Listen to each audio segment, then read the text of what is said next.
Hi, hope you're all well. Welcome back if you've been here before, but if you're newly subscribed, welcome and Happy New Year to everybody. Hope you're having a good start to the new year.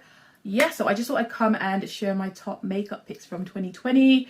Not everything is from 2020, but some stuff I discovered in 2020, you know, so I just thought I'd throw everything in a pile and make a video about it. So I haven't posted in a few months, but I have sorry, it's not funny, but I have been on Instagram basically every day, so follow me on Instagram for daily makeup stuff. Yeah, so if you like the same things that I like, just put that in the comments, let's talk about it. Yeah, so I'll start with something that I'm using every day, just loving. It is a soft matte foundation. This is from NARS. This is quite new, and okay, before the Too Faced concealer came out, my top concealer was NARS Soft Matte, and I always said to myself, if they ever do a soft matte foundation which was just as good, my life would be made, and they did, and it's just exceeded my expectations by miles. It's so good. I love the shade Match Macao, which is probably one of the best matches of my like complexion. NARS do really good yellow olive like undertones with their complexion products. So yeah, I love the shade Match. 2 is the finish. It's just so lovely, just buttery, and it's like you got your skin done or something. I don't know how to say, I mean, you know how to describe it, but love the Dior Backstage. I think I always talk about that, and it kind of just blends into my skin. It's a really good match too, but this one kind of just enhances your skin. If you're into NARS complexion products, you know what I mean. It just makes you look angelic, maybe, I don't know, but love that. And what else? Coverage is full. I thought it'd be medium coverage or something. It's a really nice full coverage. The packaging is kind of like just a bit weird, but I still love it. Just the uniqueness of the bottle. So that's comes out like this. Yeah, so I've literally worn this since it came out. I think it came to the UK on October 31st. I was waiting for it, so as soon as it dropped, I got it, and I love it. I love it more than I thought I would. So this is probably the best. I feel like it's the best foundation to come out of 2020. Just to compare it to the Too Faced foundation, so they came out around the same time. So, you know, let's just to compare them to each other, which we don't need to do that, but I'm gonna do it. So this is a matte foundation. This is a soft matte foundation. Which one do I like more? This one, obviously. This is a good match to my skin. This is a damn near perfect match. Coverage, this has fuller, like more, this gives more coverage than the Too Faced one. I was really looking forward to this one as well, because Too Faced concealer is my favorite, and everybody loves Born This Way foundation already. So the matte version is, you know, it was something to look forward to. Yeah, so this is a matte foundation. This is a soft matte, just like it says on the bottles. But if you have a dry skin, mature skin, or you just don't like a full-on matte look, this one is probably a better pick. Seen so many people raving about this foundation on YouTube. I thought it was a bandwagon thing, so I thought, oh my god, really, this is the best? I thought you said it was something else was the best last week, you know, but it really is. So next is Skin Tint. This is from Kevyn Aucoin. It's called the Stripped Nude. It sounds a bit scandalous, like stripped nude, what? This came out around April, so just in time for spring, summertime. So I just love the texture of this. First of all, it's a really good match too to my skin. It's a number 8. They've got like 2 shades that are deeper than this, so it's a really lovely texture, just nice and silky. Yeah, so it's full of hyaluronic acid, very hydrating. So if you like a hydrating complexion like skin tint or foundation, this is not a bad one. It's actually really good. I love it. It's got something else called butterfly, but something else that protects against pollution in the air. So I don't know if that's, you know, a true claim, but I hope that it is. I get a good like 6-hour wear of the skin tint. Yeah, so this is quite good. I've used this so much during lockdown. Obviously we're not going anywhere, but I still like to kind of throw myself together wash my face, do a skin tint, do a bit of blush, a bit of lipstick, just do some. It does affect my mood and just my attitude towards life, or you know, just that kind of thing. So about SPF, which I'll just talk about briefly because that kind of goes hand in hand with a lot of skin tints. Some of them have SPF, some of them don't. This one doesn't, so it doesn't make me like it any more or less, because I always wear my own SPF 50, because what I would call my skin issues are hyperpigmentation, like skin unevenness, which I think I've got under control because I always wear like SPF. So, and sometimes SPF in a product will break you out, sometimes it won't. I've just been on a skin tint journey, you know, which sounds kind of strange, but listen, if people can have like a hair journey or a waist training journey, I think I can be on a skin tint journey. Okay, so I've got a few other ones, but I've used this one most. Okay, so next is a bronzer. I think 2020 was a year for bronzers, just like 2019 was for, I think, foundation. A lot of foundations came out. 2020, everybody did lots of bronzers. Fenty did some really good cream bronzers. Revolution did amazing bronzers. I didn't get one, but I saw swatches and everybody was raving about those. Iconic London did some. Even Gucci did like a really nice, I remember the packaging, like a nice turquoise packaging. Anyways, I was scrolling through my Instagram during lockdown, and guess who I see is releasing a bronzer? Charlotte Tilbury.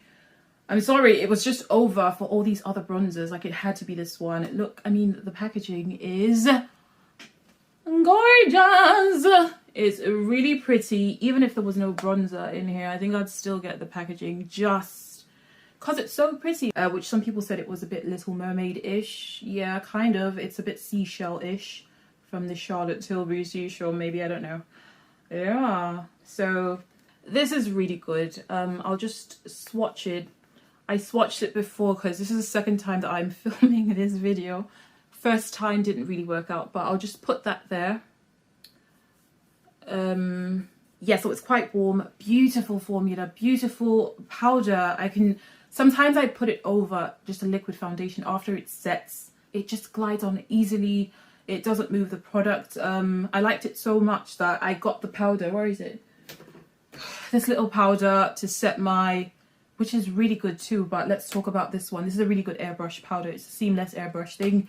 It's like a cult fave. I'm sure everybody knows what I'm talking about. So this is for sure one of my favorite products to come out of 2020. It's a really good bronzer. I'll just compare it to my Hoola Toasted. We can't even begin to compare the packaging, like this cardboard box. This Hoola Toasted is a really good bronzer as well. It's all I used before I got the Charlotte Tilbury one. Yeah, so that's Hoola, which is a bit cooler than this one. It's quite warm, Charlotte Tilbury one, which is, everyone bronzers differently in the sun. I think mine is more like this, you know, it's quite warm. Even if it's not, I like a warmer bronzer. So this is the airbrush bronzer. It's a matte bronzer from Charlotte Tilbury in shade 4. I've actually dropped it a few times and the bronzer came out. It didn't break, so you can't even kill it. So I just realised I've had lipstick on my teeth since the beginning of the video. Anyway, let's just move on. So while we're on bronzers, I want to mention Natasha Denona's bronze, oh my god, bronze palette. And I think this is a really good execution of a bronze palette because it's got all these lovely bronze shades. Like, that is really close to my, it's very close to the shade of Charlotte Tilbury's bronzer, and just some really stunning shades. This is my favorite, Magma. Yeah, so this is actually a really good bronzer shade for medium to deep skin, and I imagine these ones will be for maybe lighter skin tones. Anyway, I just really love Natasha Denona's formula at this point. It's got some really just beautiful shades. This is amazing. Like, it's so pretty. Yeah, so it's got some really good bronzer type shades. This I think it's just nicely put together. These two here are really nice as well if you want a different look, or if you want to deepen your crease or something. So this was basically my summertime palette. I wore this a lot during summer. It's basically a neutrals palette, you know, it's just It's just a bunch of neutral shades. If you have medium to deep skin or even deeper skin, I think because of these two and just the tones, they're more like reddish and warm. It'll be really good if you have deep skin and medium to deep skin. So love this one. So another palette that I thought was really good, a bit different and just I kind of just liked is Stoned Vibes from Urban Decay. And first of all, look at the freaking packaging. So the theme was like gemstones. Everyone's saying vibes nowadays, which I find a bit annoying, but I kind of still like it. Anyway, these are the colors. So this, when I first saw this palette, I thought it was glitter, but it's not glitter, it's shimmers. And the best way I find to use this is to just add a bit of like razzle dazzle onto the lid, you know. Just thought I'd cover the mirror so it doesn't reflect onto the screen. But it's got 4 matte shades and this one is really deep, which I like. Another chocolate brown, a whiter one, and then the rest of these are, let's just swatch. I like this blue. I hope that the camera can show it, but they're just so pretty. I just use my finger, the best used with your finger, just to kind of pop them on your lid. Yes, I really love this from Urban Decay. They did an ultraviolet naked palette, which I didn't get that one. I don't know. I just thought I'm not going to use it. It looked like I wouldn't use it, so I didn't get it. But this one I have gotten quite a lot of use out of. Celestial Divinity from Pat McGrath as well is one of my favourite palettes to come out of 2020. It's my first Pat McGrath palette. It's the jewel tones for me, you know. Just like with the Stoned Vibes, it's got a lot of kind of jewel tones. This one even more. Oh my goodness. This just really stunning colours. Just look at these shades. This khaki or olive, it says it's khaki, I don't know, but the beautiful like jewel tones. This rich brown here is so good for in the crease or just to throw on my eyelid. Definitely shades that I tend to go for, so I really love this one. So yeah, this was a really good holiday release, I think, from Pat McGrath. I like that it was a lot lower priced than they usually are. So it's usually about £115 sterling for like a palette, like a Pat McGrath palette, but I think this was about 70 something or even 60, depends on where you know where you bought it. So really good one. And lastly, a palette that I'm really loving, it's a neutral palette, like a nude palette, is from Nabla. This is my first Nabla palette. I always see their palettes, a secret palette and all of these other ones, but I just thought I'd start with this one, maybe because it's new, I don't know.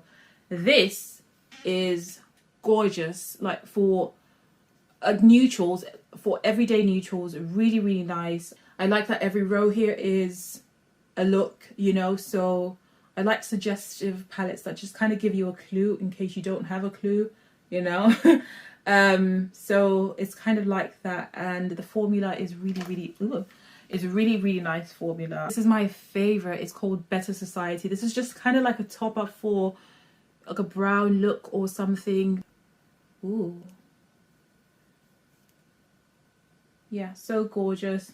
It's got some really good cool tones and a couple of warm tones, so it's a good in-between palette, whichever side you prefer. Yeah, so that's all the palettes that I thought were worth mentioning. Another palette which I currently don't have, but which I did have, but I gave it to someone because, not because I didn't like it, because I liked it. You know when you like something that you want to kind of share it with somebody?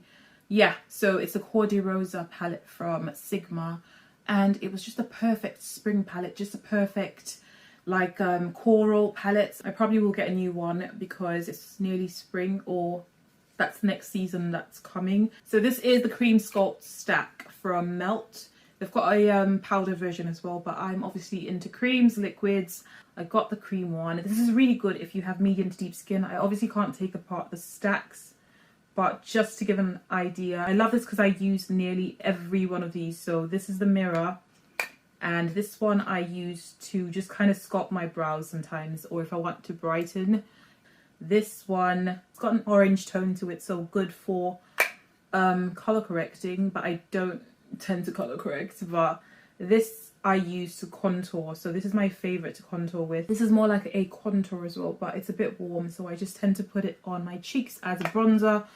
The last one is literally called Deep, and I think I've used this one once to line my lips with. I think it would be too harsh of a contour, but I love the way these blend. They're not too pigmented, they just blend really easily. So they're a really good cream formula. The best thing that I've come across to contour with was my Anastasia palettes, cream contour palette, which something about those creams, just like the snatchery is on level 10, like infinity. I've used concealers, foundation sticks, but I always just go back to my ABH cream contour kit, but this is just as good. So moved on to this. It's a lot more compact as well, so that's good. So two products that I discovered and used only for the first time in 2020 are Boy Brow from Glossier and Brow Flick, and these two go together so good. I've always been into pomades just by default because everybody loves ABH's pomade and all of the pomades, but I just thought I'd try something different. Yeah, so I fell in love with Boy Brow. So easy to use, so quick. I think it really works better, and it helps if you have eyebrows, you know. So you just kind of brush it through really quick, a bit of concealer to make it neat if you want, and then places where it's a bit sparse. I don't have much hair, I just use Brow Flick just to kind of flick on a few artificial hairs, and it works really, really brilliantly. Okay, so last thing, which is my favorite thing that I discovered in 2020, is Danessa Myricks. She's a brand and a makeup artist. I think a makeup genius. I kept seeing on Instagram these images of just beautiful makeup, a bit unconventional even sometimes, just beautiful looks, most beautiful like skin complexion work. Her page is just filled with it, so I kept seeing Danessa Myricks, Colorfix, this, you know, it's still a growing brand, it's relatively new, but obviously, you know, it's amazing. I think it's amazing. Anyway, so I decided to get a few bits from her brand. So my absolute favorite thing from Danessa Myricks are these little tubes called Colorfix, and they've all got different finishes. So these are matte finish, this one's a foil, and this is a glaze, just to gloss your lips, your cheeks, or your lids. It's got little like reflexive bits in it, and she's got one in clear as well. She's got all different shades of Colorfix, and I really want to get all the shades. So these are very easy to work with, so opaque, and they don't dry too quickly, so you have enough time to kind of blend them out and just make whatever look that you want to make. I literally can't find the other three because I've got 5 of these matte ones, but I swatched them here, and guess what? They don't even budge. Like, they set, and they just set so beautifully. Oh my god. This one called Nebula is literally such a pretty gold, such a pretty foil, so just gorgeous. And this one sets too, so it doesn't move. I did a swatch of it here, but my camera died, so I had to swatch it again. But this is Dessert Rose, which is one of my favorite shades. This is the illuminating veil. This is a highlighter, so this is gorgeous. You only need a bit. Oh my god, it's super beautiful. So just kind of put it on my cheeks. Yeah, so these are just stunning. Got the foundation as well, which you only need a pea-size amount to cover your whole face, so it's very pigmented, and I'm just really impressed with the whole brand, like all of the products, and she keeps releasing new stuff, which I'm so excited about. At first I was so intimidated because I thought these were like products that, no disrespect to myself, but I thought they were for real makeup artists, like people who knew what they're doing, but they're just so easy to use. Yeah, so that's Colorfix. I don't know if this has set yet, but see, it just kind of sets. And this too, yeah, so Colorfix from Danessa Myricks is probably the best thing that happened to me makeup wise in 2020, and that's the last thing. Yeah, so let me know what your favorites are from 2020. If we have similar faves in the comments, I'd love to know that. follow my Instagram if you want to see more makeup stuff, and I will be posting more on YouTube. Yeah, thanks again for watching, and I'll see you in my next video. Bye. Oh yeah.